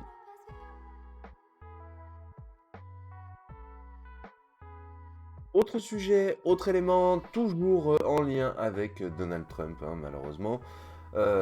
Stargate, le projet à 500 millions de Vous dollars êtes de sur un Donald live Trump dans d'extrême l'intelligence droite. artificielle. Installez-vous confortablement, prenez des pistaches. Alors, de quoi parle-t-on justement? Quel est ce nouveau fonds? Quel est ce projet Stargate? Alors, le projet Stargate, hein, qui nous fait penser un petit peu à cette série vers la porte des étoiles. Pourquoi est-ce qu'on l'appelle projet Stargate? Alors, c'est pas parce que ça va nous amener vers les étoiles, mais c'est ce qu'aurait sans doute coûté le prix du projet justement de la porte des étoiles si elle avait été évaluée. Donc, qu'est-ce que le projet Stargate? C'est simple. Alors, OpenIA, qui est déjà le plus gros acteur actuellement en termes de technologie, en fait, d'intelligence artificielle, tout simplement, ben, les États-Unis ont décidé, et ça faisait partie aussi des promesses de la campagne de Donald Trump, c'est-à-dire veulent devenir le numéro 1 mondial, voire même la capitale mondiale de l'intelligence artificielle. Et pour réaliser ce projet, ils sont en train de récolter donc l'équivalent donc de 500 milliards. Le projet pourrait être porté jusqu'à 1000 milliards, ce qui est monstrueux. Et l'objectif est de construire en fait un immense data center, un monstrueux centre de données qui va pouvoir justement héberger une puissance de calcul phénoménale, pouvant peut-être donner un avantage certain aux États-Unis et dans absolument tous les domaines de la technologie. Car un projet gros comme celui-ci, bah là, très clairement, si vous avez eu Terminator, si vous êtes un fan de la série Terminator, là, c'est Skynet, hein, en plus, derrière, avec les capacités technologiques que possède, par exemple, X, puisque ben, forcément, le projet est soutenu par Microsoft, par X, par OpenIA, par Amazon, par même SoftBank, donc des banques japonaises, des banques sud-coréennes. Il y a énormément de gens qui veulent capitaliser en fait sur le projet et derrière ça va donner aux États-Unis possiblement bah, les futures armes du pays, à savoir la cyberdéfense, la cyberattaque, la cyberprotection, le développement de nouveaux armements, le développement de nouveaux médicaments, le développement de nouvelles maladies aussi. Enfin, on est sur quelque chose qui, si il arrive à terme, va changer la face du monde. Et le lancement d'un projet aussi gros, attendez-vous à ce que les autres pays ripostent. Alors un pays comme la Chine pourrait pour moi riposter sur ce genre de technologie. Ceux qui sont le moins à même à gagner cette course-là, par contre, c'est la Russie. Eux, il n'y a pas trop d'inquiétude à avoir là-dessus. C'est pas eux qui risqueraient de le gagner, tout seul en tout cas. Par contre, il n'est pas impossible avec le BRICS qui se trouve de l'autre côté également. Donc je rappelle cette alliance Russie, Chino, Indo, Pakistanais, enfin voilà tout l'autre côté. Bah, il n'est pas impossible que eux montent un projet similaire, et je supposerais que si un projet similaire devait être monté, ce serait un projet qui se trouverait à la fois en Russie et en Chine, du coup. Mais ce serait forcément une alliance. Alors que là, les Américains, ils ont décidé de le faire tout seuls. Bah oui, non, mais ce qui est intéressant là dans dans ce projet, c'est les trois petits monsieur qui est à côté de Donald Trump. Voilà, donc tu les as cités, hein, c'est Maya Chan, Larry Ellison et notamment Sam Altman, donc de ChatGPT. Donc les autres c'était pour SoftBank et Oracle, hein, là, deux grosses entreprises. Donc on a dit 5000 milliards, donc c'est assez énorme. À savoir que petite nuance, comme je vous disais, il y a Elon Musk qui dit que c'est pas un bon projet, qui lui est plutôt contre. Là, c'est la première opposition depuis l'élection entre les deux hommes officiels. Peut-être qu'ils étaient opposés sur certaines choses, mais qu'avant l'élection, ils ne l'ont pas affiché pour pas montrer justement de problème face à leur candidat. Mais là, c'est intéressant de voir que Musk n'est pas d'accord avec ce financement-là. En Ouais, tout cas, mais moi, ce que j'ai trouvé intéressant, c'était que Sam Altman, justement, lui, il veut vachement investir dans l'IA et notamment dans la médecine avec ça. Et il a donc déclaré lors de cette annonce qu'il souhaite élever l'humanité, donc à travers l'IA, donc concevoir une AGI est infaisable donc sans le soutien de Trump, a-t-il assuré. Donc apparemment, voilà, il y a des accords de financement en termes de projet. Mais je trouve toujours intéressant donc le créateur de ChatGPT, donc qui a cette évolution, cette envie de vouloir donc améliorer l'humanité. Ça c'est cool comme comme ambition. Au-delà donc du fait voilà qu'il profite de l'argent de Trump pour le faire, bah ça peut être pas mal et intéressant. Et comme tu l'as dit, moi, ce que j'aimerais, c'est pas de dire que ouais, c'est de la merde, il faut pas qu'ils fassent ça, les Américains, ils sont méchants ou quoi que ce soit. Ça serait que nous, côté européen et notamment français, on ait aussi ces ambitions-là. Il est où le Sam Altman français? Il est où le Trump français avec de l'argent qui finance des projets comme ça à travers de l'IA, de la médecine, de l'intelligence artificielle, de la technologie et tout. Enfin, c'est bah, vrai que c'est dommage, quoi. Il faudrait concurrencer. le truc, c'est qu'il y a une place à prendre en Europe, en tout cas pour ça. Le souci, c'est est-ce que parce que là, très clairement, c'est ni la France, ni l'Allemagne, ni l'Angleterre, ni l'Espagne, enfin, c'est aucun pays individuellement qui sera capable de réaliser ce type de projet. Ce sera uniquement l'Union Européenne, qui en plus est le principal régulateur, justement, en tout ce qui est en termes de contrôle, de gestion. Ce qui m'inquiète un petit peu, c'est que l'Union Européenne est quand même vachement à la botte aussi des États-Unis. Donc potentiellement tout ce qu'il faut pour ralentir les potentiels projets possibles, sachant que là on est sur un concours de vitesse, parce que celui qui sera en avance gagnera une avance en fait considérable. C'est Bien surtout sûr. ça aussi l'enjeu. La deuxième chose aussi qui est à s'inquiéter, c'est que malgré les discours récents qu'on a eus, qui sont pourtant montrés encourageants, que ce soit même notre président donc français Emmanuel Macron qui disent l'Europe doit redevenir leader et souveraine de sa technologie, de son produit. Alors j'entends bien les discours, mais j'ai l'impression que les moyens nécessaires pour ça ne sont pas mis à disposition. L'exemple en fait typique, comment les États-Unis arrivent à avoir ce type de compétitivité, c'est par le fiscal. Concrètement, ce genre de produit, ce genre d'innovation bénéficie d'accords fiscaux exceptionnels, ce qui fait que économiquement, ces entreprises n'ont pas trop de charges, parce qu'aujourd'hui, l'intérêt de ces entreprises, c'est surtout d'aller se développer et pas de payer entre guillemets les factures de l'État. Là où nous, l'Europe, en fin de compte, on est tout de suite en mode, si on développe une technologie, il faut forcément qu'elle qu'elle soit tout de suite rentable, parce que forcément, il faut tout de suite qu'on paye les taxes, les droits, les machins, les trucs comme ça. Alors, est-ce qu'on pourrait pas mettre en place des réglementations qui permettent de dire, ben écoutez, les 5 premières années, c'est zéro, après 5 ans, on augmente un petit peu le taux, et puis on y va ainsi de suite, histoire de créer quand même quelque chose de cohérent. Aujourd'hui, vous êtes une entreprise comme celle-là, vous investissez 500 milliards, je suis désolé, sur les 500 milliards, vous avez 60% qui va partir directement en taxes, et vous avez même pas commencé à construire le centre. Et en plus de ça, il y a des Européens dans ce projet-là, j'en suis sûr. Parce Et qu'ils sont oui! mieux payés. Ils s'enfuient. C'est ça aussi le truc, c'est que c'est un ensemble. Donc, à un moment donné, voilà, on dit pas non plus qu'on vit dans un pays enfin, dans un continent communiste, mais voilà, qu'il y a un juste milieu, qu'il faut qu'on arrête de nouveau être compétitif face à eux, quoi. Qu'on arrête avec cet enfer, cette imposition fiscale, qu'on laisse les entreprises se développer. Mais de toute façon, ce discours va naître de plus en plus. Pour moi, là, c'est clair que par exemple, en France, les gens ne sont pas trop habitués à cette vision-là. On est encore dans un vieux schéma et tout, mais que ça va arriver tôt ou tard. Et qu'il y a derrière, après, un principe de responsabilité aussi. C'est-à-dire qu'au bout d'un moment, bah oui, en contrepartie, l'État, du fait qu'elle taxe beaucoup, assure beaucoup de droits et de sécurité, mais que peut-être il faut un peu désengorger l'État et que de nouveau l'État se reconcentre sur ses pouvoirs régaliens qu'elle a un peu délaissés, notamment l'hôpitaux, le judiciaire, et qu'elle laisse un peu le reste. C'est-à-dire qu'au bout d'un moment, elle refasse confiance aux entreprises. Et justement, le terme de confiance aussi, ça permet d'amener une bonne ambiance, une bonne vibe en termes de citoyens, parce que franchement, là, la vibe américaine, voilà, bon, c'est les Américains, 500 milliards, bim, bam, boum, projet Stargate, la porte des étoiles, allez, on va aller sur Mars avec des super robots, des super, mais c'est intéressant, c'est un peu plus rêveur. Et il faudrait qu'on retrouve ce côté rêveur qu'on a un peu perdu, le côté européen, à notre sauce, hein, pas faire exactement comme les Américains, mais quand même. Hmm. Complètement d'accord avec toi. Qu'est-ce que ça nous dit un peu dans les commentaires? Elon n'aime pas que ce soit lui. Ah ouais, bah ouais, il est mégalo, c'est normal. Ça c'est. Il nous C'est ça. fait une Steve Jobs, c'est tout. Ah bah oui. Ah, ouais. Ah putain, ouais, mais Steve Jobs, bah voilà, hein. Pareil, un autre personnage très atypique, très intéressant, mais qui avait voilà, ses avantages, ses défauts. D'ailleurs, en ce moment, il y a une affaire Elon Musk avec un jeu vidéo, notamment, où il est en clash, tu vois. Donc, bon, c'est comme ça. Et enfin, donc 200% la fuite des cerveaux. Eh ouais.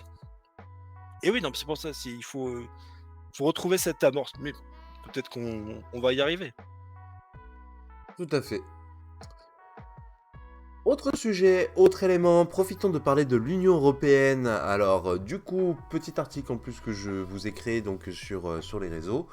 Donc, tout simplement, ben, qu'est-ce qui s'est passé aussi cette semaine? Ben, l'Union Européenne s'est infligée une amende record de 400 euros. Et pourquoi record? Parce qu'il s'agit tout simplement de l'amende la plus petite étant émise par l'Union Européenne, qu'elle s'est d'ailleurs auto-infligée, et le plus important est de savoir pourquoi elle s'est auto-infligée. Alors l'Union Européenne, créatrice du RGPD, a été condamnée pour l'avoir enfreinte. Une sanction légère face aux millions infligés aux autres entreprises privées. Hop là. Un petit peu plus tard, un petit peu plus bas, je distribue les chiffres. Pour rappel, pour non-respect donc justement du RGPD, on a des entreprises comme Meta, Facebook donc qui ont été condamnées à 1,3 milliard, Amazon à 887 millions, WhatsApp à 232 millions et donc ben, l'UE, voilà l'exemple, hein, 400 euros. Ce qui est important, c'est de savoir pourquoi elle a été condamnée. L'Union Européenne s'est auto-condamnée parce qu'elle a transféré des données personnelles aux États-Unis, utilisé des services américains plutôt que des services européens. Ce qui est demandé par le RGPD, c'est que les datas soient hébergées en Europe. Absence de protection adéquate. Est-ce que l'entreprise à qui ils ont donné les infos respecte les protections exigées par l'Union Européenne? Risque d'accès non autorisé. On ne sait pas qui a accès à ces informations. Manque de garantie. Voilà, est-ce que les données vont être utilisées dans de bonnes conditions ou vont être utilisées contre nous? On ne sait pas. Transmission des adresses IP. Donc ça c'est pareil, des informations personnelles et privées ont également été communiquées. Donc l'Union Européenne s'est condamnée du coup pour cette raison. Alors, aujourd'hui il faut être d'accord sur une chose, Cette amende de 400 €, soyons honnêtes, elle est surtout symbolique. Elle est symbolique parce que ben, l'Union Européenne n'ayant pas respecté ses propres accords, elle se voyait mal, entre guillemets, ne pas jouer le jeu. En revanche, elle m'inquiète un petit peu quand même, cette amende, parce que je suis d'accord avec le fait que ça sert à rien que l'Union Européenne s'amende de plusieurs millions si de l'autre côté l'argent va aller à son propre porte-monnaie ou à son propre portefeuille. Mais ce qui m'inquiète un petit peu aussi, c'est qu'elle donne le message inverse aux entreprises en disant que bah, l'Union Européenne en fin de compte ne respecte pas elle-même les exigences en fait qu'elle a imposées en fait aux entreprises et donc peut-être aussi que les amendes qu'elle aurait infligées à d'autres entreprises seraient totalement injustes. Et c'est ça qui me fait un peu peur, c'est qu'à la suite de ça, certaines entreprises ou certains États prennent tout simplement des décisions d'action face à l'Union Européenne et donc face au RGPD. RGPD qui, je rappelle, est surtout principalement là pour nous protéger en tant que citoyens. Les Américains n'en ont absolument pas. Donc ce qui fait qu'aujourd'hui aux États-Unis, on peut quasiment en fait venir vous surveiller, vous espionner, faire ce qu'on veut avec les informations qu'on a récoltées sur vous. En Europe, on est quand même relativement protégé face à ce genre de dérive. Donc voilà, un peu compliqué. Toi, Dadou, je sais pas du coup ce que Donc tu en penses par rapport à ça. on en retient que l'Union Européenne est toxique pour l'Union Européenne, c'est ça que j'ai compris. Ah ben, c'est ça, on est là. Donc là-dessus, c'est une petite parenthèse en termes de contenu d'actualité, mais il était important quand même qu'on en parle. Et là-dessus, on verra un peu comment ça évolue. Singer qui nous disait tout à l'heure, ah, Elon et le jeu vidéo, il a fini par avouer qu'il trichait. Ouais. Ça représente Allez, bien l'UE en vrai. Ouais, bah oui, c'est. complètement.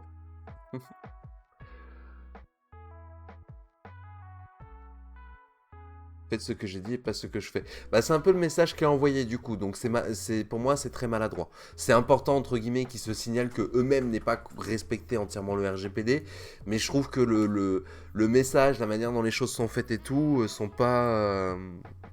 voilà, c'est pas un bon message qui est envoyé. Autre sujet, autre élément qui a pas mal fait rigoler cette semaine ou qui a pas mal fait pleurer d'autres, hein, c'est le débat en France. Peut-on payer avec son téléphone mobile un péage? Donc, apparemment non. Donc on a cette vidéo avec cette tête que vous avez peut-être vu passer sur les réseaux sociaux puisque bah, il a littéralement explosé à la suite de ça. Simplement donc il explique qu'il s'est pris une amende de 135 € et 3 points en moins parce qu'il a utilisé son téléphone au moment de payer au péage du coup. Alors, qu'est-ce que dit la loi là-dessus? Ben, tout simplement que, ben oui, vous êtes en train de circuler avec votre véhicule, même si vous êtes à l'arrêt, votre moteur est démarré, donc forcément, prendre le téléphone pour aller sur le système du péage, ben, vous méritez une amende de 3 points et de 135 €, parce que vous n'avez pas respecté le code de la route. Là-dessus, bon, ben, ça a un petit peu fait réagir tout le monde parce que ben, plein de gens utilisent de plus en plus en fin de compte son téléphone portable. Même certains ont qualifié en fait justement ben, cette amende de arriéré et de complètement dépassée en 2025, à tel point que on a même bah, du coup le président Macron hein, qui a décidé tout simplement qu'ils allaient faire quelque chose pour ça justement, pour venir assouplir un petit peu la réglementation autour. Alors, j'ai essayé de me renseigner un petit peu aussi de ce qu'il y avait déjà eu par le passé, qu'est-ce qu'il y avait déjà eu comme condamnation par rapport à ça, et il y a deux écoles en réalité. Il y a des avocats qui ont réussi à faire annuler les amendes, également, donc de paiements qui ont été faits avec les téléphones mobiles, sous prétexte que la voiture est équipée d'un start and stop, et donc qu'au moment du péage, d'arriver à un péage, si le start and stop s'enclenche, donc ça veut dire que le moteur s'arrête, et donc là, vous avez le droit légalement d'utiliser votre téléphone pour payer. Donc, même la justice là-dessus, en fin de compte, n'est pas très très claire en fin de compte sur ce qu'elle autorise ou n'autorise pas à faire. Aujourd'hui, dans tous les cas, sachez que de toute façon, c'est le policier qui va être le premier à venir vous amender, et ne serait-ce qu'après pour pouvoir juste vous dire oui, la justice a raison, non, la justice a tort. C'est des procédures, c'est de la prise de tête, c'est de la perte de temps, et il y en a beaucoup qui n'iront pas se battre pour ça, quoi. Donc Voilà. Donc un petit peu où on en est avec cette information. Donc pour l'instant les amis, faites attention à vous. Officiellement, si vous payez avec un téléphone mobile à un péage, vous êtes amendable. Donc utilisez votre carte bancaire ou direct. Utilisez votre Apple Watch ou votre montre connectée, peu importe. Ou même votre bague connectée, hein, puisque maintenant vous avez des bagues aussi qui fonctionnent comme ça. Mais voilà, évitez le téléphone au péage pour l'instant. Classe avec une bague, tu payes Ouais. comme ça, boum.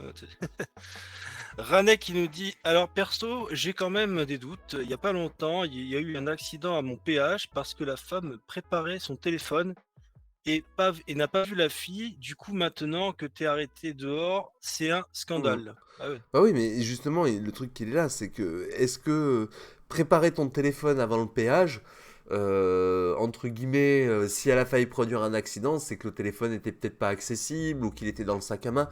Bien sûr que ce sera pas, ça va être compliqué, hein, parce que il y a tous les arguments pour et les arguments contre. Moi, je suis pour qu'on autorise l'utilisation du téléphone au péage, ne serait-ce parce que bah, c'est en train de disparaître. Coucou Ray.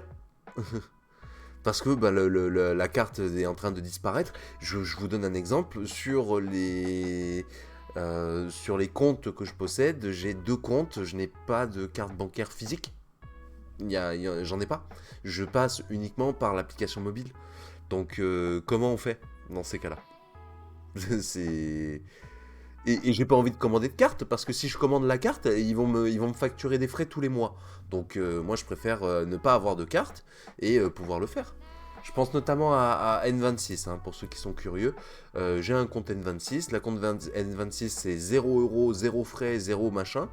Mais demain, si je peux pas payer avec la N26 certains déplacements, certains loisirs, je vous avoue que ça me fait un peu chier parce que sinon je suis obligé de me servir de mon compte courant et mon compte courant c'est plus c'est les factures, c'est le loyer, c'est les impôts, c'est tout ça quoi.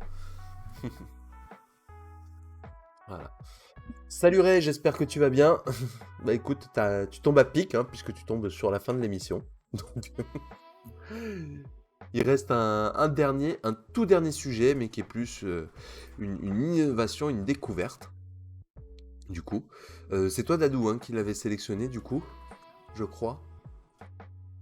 Bah oui, on va terminer avec une bonne nouvelle parce que c'est important. Il faut garder la positivité. Hein, avec ceci, c'est ça. Alors Estelle, attends, donc je crois qu'il y a malvoyante. Raleigh qui est en train de nous dire un truc et on va Ah, pouvoir justement faire la transition. vas-y. Ouais.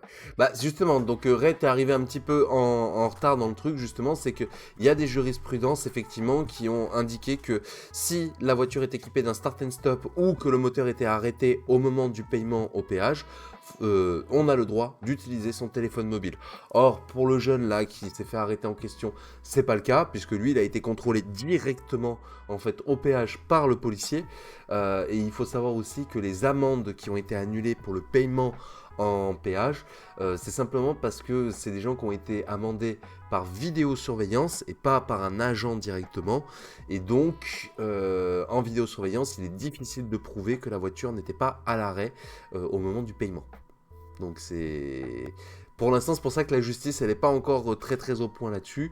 Mais a priori, notre président Macron en a fait une priorité et ils vont moderniser cette réglementation. Voilà. Comme s'il n'y avait pas d'autres choses à régler en priorité. Mais ça, par contre, ils sont capables de le faire très vite. Voilà. Peut-être qu'il va être gracié, hein, le jeune, hein, en Ouais, plus, dans l'histoire. Hein. ouais, je pense. Ça sera. Enfin, il y a pas de raison qu'il ne soit pas, tu vois. C'est Et comme je vous... Affaire à affaire à suivre. suivre Et en tout cas. sinon, bah, dernier Ouais. sujet du Home Morning pour finir cette émission. Et c'est Dadou qui l'a sélectionné. Et je suis tombé par hasard dessus ce matin aussi. Donc comme ça, on va pouvoir en parler tous les deux. Lunettes connectées Tout à Magic fait. Alors, ouais, Side. oui. Mais avant, il y a le tweet de Celui-là. Estelle. Voilà. Voilà. Et après, on ira sur le site du constructeur pour un peu plus d'informations. Donc Estelle, une Bretonne malvoyante de 12 ans, a retrouvé la vue grâce à des lunettes de réalité augmentée. Cette expérience innovante, promue par la société Magic Sight, lui a permis de voir sa mère pour la première fois depuis ses 5 ans. Mmh. Et donc ça, c'est fou, complètement fou de voir actuellement ce que peut faire la technologie. Donc on revient justement à ce qu'on disait juste avant avec des projets, que sont en train de faire par exemple les Américains, sur l'avancée des technos, de la médecine et tout. C'est vachement incroyable de voir ce qui se passe à l'heure actuelle, des choses dont on aurait parlé il y a 10-15 ans, tu aurais dit: «Non mais c'est impossible». Aujourd'hui, c'est réel. Voilà, c'est réel grâce à des lunettes de réalité augmentée, on peut retrouver la vue et c'est merveilleux alors, pour ces personnes-là. Mais pas que cette fille, hein, puisqu'il y a un autre exemple, un autre témoignage de cette société qui propose donc ces lunettes de, Magic Sight, donc notamment les lunettes connectées avec la technologie Magic Sight, technologie donc de téléagrandissement à toute, distance, de champ de vision large, haute qualité d'image. Donc en fait, voilà, c'est des lunettes qu'on va mettre et qui vont permettre donc avec, ces fameux, capteurs, ces logiciels donc, et tous ces outils, d'avoir en fait une représentation visuelle et c'est quand même tout à fait, bluffant, hein. En plus de ça, pour l'instant, c'est vrai que c'est assez gros, mais dites-vous bien que peut-être d'ici à moyen et long terme, ça sera des choses beaucoup plus petits et faciles à porter. Donc pareil, là-dessus, je suis quand même assez bluffé donc aussi avec une bonne autonomie pareil, là encore, hein, ça va être aussi quelque chose qui va être amélioré. On aura en fait quelque chose encore plus, qui durera plus longtemps et également aussi voilà avec donc une sorte de télécommande qui est mis à disposition donc pour la personne.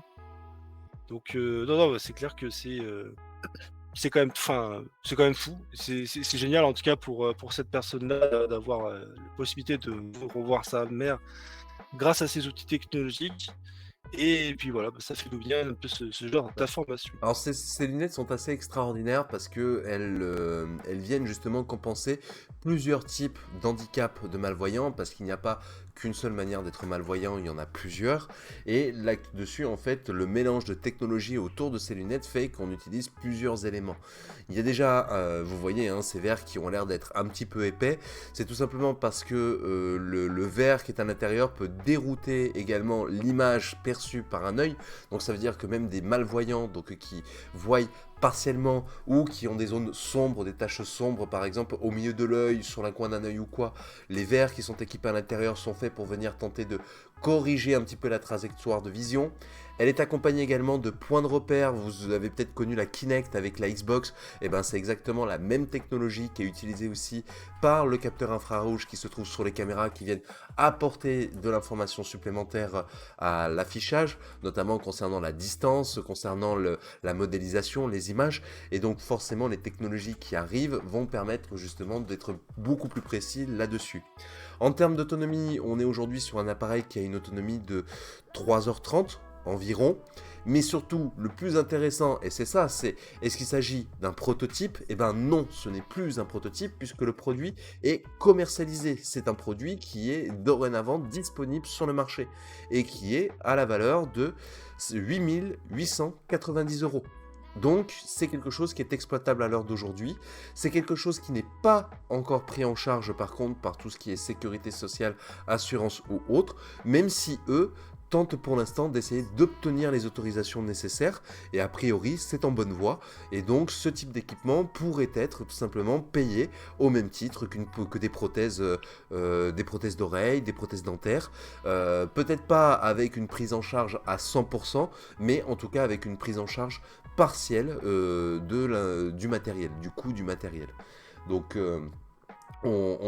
c'est extraordinaire. La seule chose que moi personnellement je considérais un petit peu touchy quand j'ai regardé l'annonce, c'est la période de garantie. Je vous avoue que une garantie de 2 ans pour un équipement qui coûte plus de 8 000 €, ça me fait un peu mal au cul.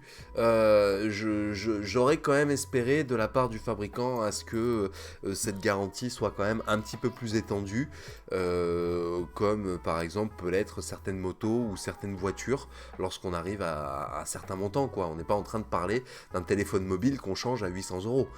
Là, on est en train de parler quand même d'un équipement qui est essentiel pour une personne. Et là-dessus, bon, ça reste cher pour une durée de garantie de 2 ans.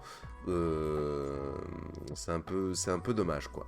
En revanche, Ce qui est très très encourageant, c'est que voilà, 8000 euros, ce sont des tarifs qui commencent à être accessibles pour du grand public, ce qui n'était pas le cas encore il y a à peine 1 an ou 2 ans, où ce type de prototype était plus dans l'ordre du 20 000, 30 000 euros, donc soit l'équivalent d'une voiture. Donc, affaire à suivre pour la suite là-dessus, mais la technologie progresse bien.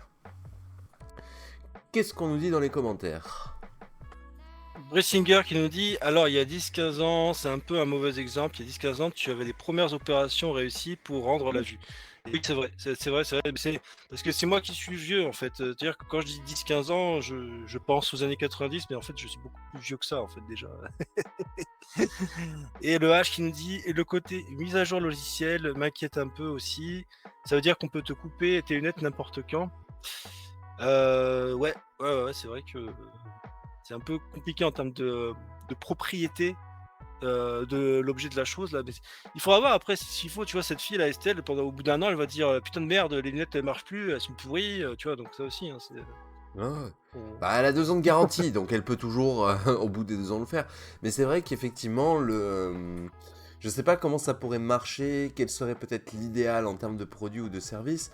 Apparemment, il y a d'autres types de lunettes aussi qui réalisent, hein, parce que c'est pas les seuls. Ils font aussi des lunettes à réalité augmentée qui produisent également. Donc la compagnie, voilà, a plusieurs cordes à son arc. Reste à voir encore comment elle va développer sa technologie, l'améliorer, le rendre accessible. Parce qu'après, bien évidemment, ce genre de techno, ce qui coûte cher, c'est la recherche. Surtout. Moi j'en ai une de paire de lunettes, si je te la vends, celle-ci elle va faire un carton, hein. C'est pour voir à travers les vêtements des personnes. Alors là, laisse tomber, à deux mains. Aussi, la boîte coule pour une raison ou une autre. Enfin, ça, c'est le problème avec tous les trucs connectés. Alors ça, oui, c'est ce qui pourrait être le plus inquiétant. C'est effectivement, c'est que la boîte finisse par couler de l'autre côté. Mais là-dessus, je suis moins inquiet parce que le fabricant en question, c'est pas c'est pas un petit fabricant. C'est un fabricant qui est assez connu dans le monde de la tech et qui possède d'autres produits derrière. Donc ils ont des brevets, ils ont d'autres Ouais, et puis en plus, technologies. tu peux donner cette.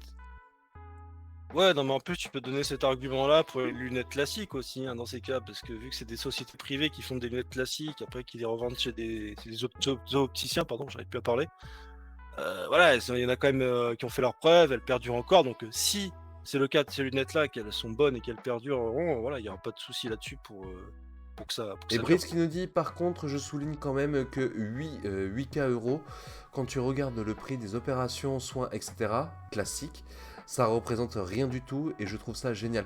Bah, c'est ça en fait, c'est que selon le type d'handicap en fait que tu possèdes, si tu peux te passer potentiellement d'une opération qui pourrait être invasif ou qui pourrait être même lourd en termes de traitement ou de suivi, effectivement ça pourrait être une alternative qui pourrait contenter les gens. Je pense notamment à nos seniors, hein, qui sont les plus fragiles en général dans ce genre de situation. Et pas que.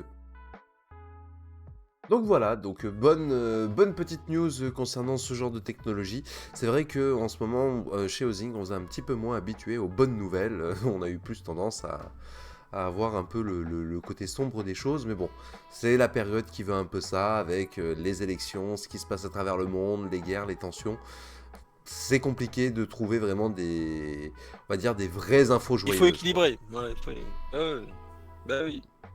Mais en vrai, il y Il y en en a, a, hein. Après, mais il y a aussi beaucoup de merde, il y a aussi beaucoup de bouche-trous ou de choses qui existent déjà, qui ont juste eu des petites améliorations, mais pas pertinentes, pas au point d'en parler, quoi. Hmm. Bah oui. Non, puis on fait un peu les alchimistes, tu sais, on change le plomb en or. C'est-à-dire que tu vois, moi je prends les élections américaines et j'essaie d'en tirer du bon, comme là par exemple le fait qu'ils vont investir pour de la recherche et tout, c'est pas mal, c'est une bonne nouvelle quand même. Après, quelles que soient nos opinions politiques, on verra bien ce que ça donnera, quoi. Complètement. Et là-dessus, écoutez, c'est sur ce dernier sujet qu'on se quitte pour l'émission. Donc je rappelle, hein, Ozing, émission d'actualité numérique que tous les samedis matins avec Dadou, dès 11 h du coup. Euh, Au niveau du reste de l'actualité de Housing, donc pas d'émission prévue donc pour vendredi la semaine prochaine. Peut-être que ce sera Evily, Ranek, peut-être qu'il sera en stream vendredi prochain, ou peut-être que ce sera un des copains. Dans tous les cas, ne ratez pas l'actu autour de Housing pour savoir du coup ce qui se passe vendredi prochain. Je rappelle que sinon la prochaine émission, donc c'est pour toi Ray, ce sera le 7 février du coup. Je me rappelle plus du jeu en lui-même. Il est disponible normalement, je crois, sur le Discord. Tac, tac, tac. Si je vais sur Discord, qu'est-ce que c'était déjà? J'ai oublié le nom. Recherche. Ah oui, c'est Wolfie. C'est le jeu Wolfie, donc le jeu du loup-garou. Donc là-dessus, donc jeu du loup-garou la semaine prochaine. Et sinon, comme je vous disais, autre actualité, on est en train d'essayer de vous mettre en place Mastodonte, du coup, une alternative pour ceux qui ne souhaitent plus utiliser X. Et j'espère sera disponible dans le courant de la semaine prochaine et qu'on puisse vous l'annoncer samedi prochain. Hop, Evily qui me mentionne, oui Evily, dis-moi tout. Non, c'était pour le jeu. Wolfie pour le jeu, ok. Il va nous dévorer. Exactement. Bah écoutez les amis, comme d'habitude, à la fin de cette émission, n'oubliez pas de rester pour le raid. Pour la personne à qui on va vous envoyer le raid et tout, faites-leur des bisous, faites-leur un coucou de la part de Housing, hein, c'est important qu'ils sachent de où vous arrivez justement. Donc n'hésitez pas à leur faire un coucou et de leur donner de la force. Pour les autres qui souhaitent venir discuter ou échanger, comme d'habitude, grand classique, avec Dadou, on va passer dans la partie publique du Discord, voilà, une petite dizaine, Moi, je serais, quinzaine de minutes, et puis... Moi, je pourrais pas rester parce que j'ai Ah des bah, trucs à Dadou faire. pourra mais, pas rester. en tout cas, Bah, moi, je serai présent une petite dizaine de minutes sur le Ouais. Discord, donc si vous voulez venir discuter, échanger en off, c'est avec grand plaisir. Sinon, bah écoutez, il me reste plus qu'à vous souhaiter un excellent week-end à vous, une bonne semaine également. Faites attention à vous, prenez soin de vous, et on vous fait des gros bisous. À très vite avec les émissions de Housing. Ciao tout le monde! Bye bye.